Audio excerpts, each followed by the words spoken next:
तो 7 प्रश्न किए हैं शौनक जी ने और पूरी भागवत में उसी का उत्तर है। पहला प्रश्न पूछा है कि जीव के कल्याण का साधन क्या है। कोई कहता है तपस्या से कल्याण होता है, कोई कहता है जप करने से होता है, कोई यज्ञ की महिमा गाता है, कोई परिक्रमा की महिमा। क्या क्या करें, छोटे से जीवन में संभव भी नहीं है, घर गृहस्थी की भी जिम्मेदारी है।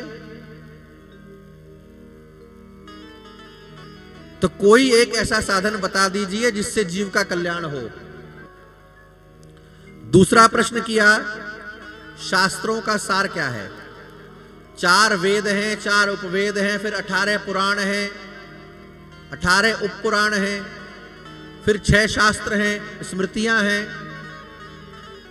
इतने ग्रंथ हैं कि एक जीवन में आदमी पढ़ भी नहीं सकता। तो ये तो बड़ी कठिन बात है। हमें तो सार बता दो कि इनमें लिखा क्या है, वो भी संक्षेप में, क्योंकि ना तो इतना समय है ना इतने साधन है। तीसरी बात ये पूछी कि हे सूत जी, हमने सुना है कि भगवान का जन्म नहीं होता। आप लोग रामायण पढ़ते हैं, कभी पढ़ी है रामायण किसी ने? अरे भगवान, साल में एक आध बार किसी मंदिर पर रामायण का पाठ कराया करो, खुद ही पढ़ा करो थोड़ी थोड़ी देर की, घंटा रोज।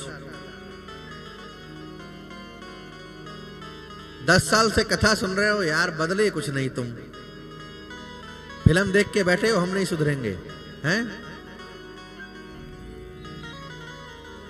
उसमें स्तुति है, जब राम जी का जन्म होता है तो क्या गाते हैं? भय प्रगट कृपाला दीन दयाला।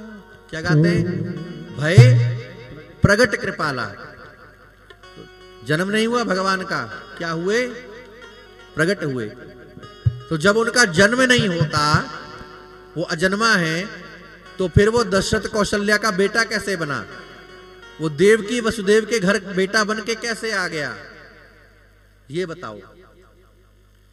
चौथा प्रश्न पूछा कि उन्होंने कौन कौन से कर्म किए, उदार कर्म। पांचवी बात पूछी कि भगवान के अवतार कितने हैं।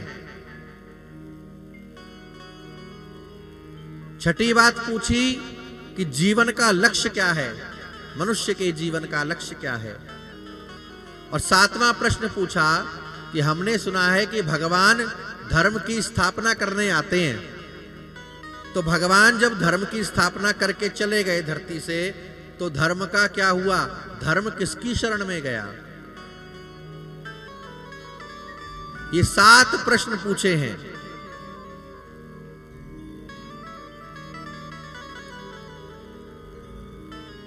और इन्हीं 7 प्रश्नों का उत्तर दिया है सूत जी ने।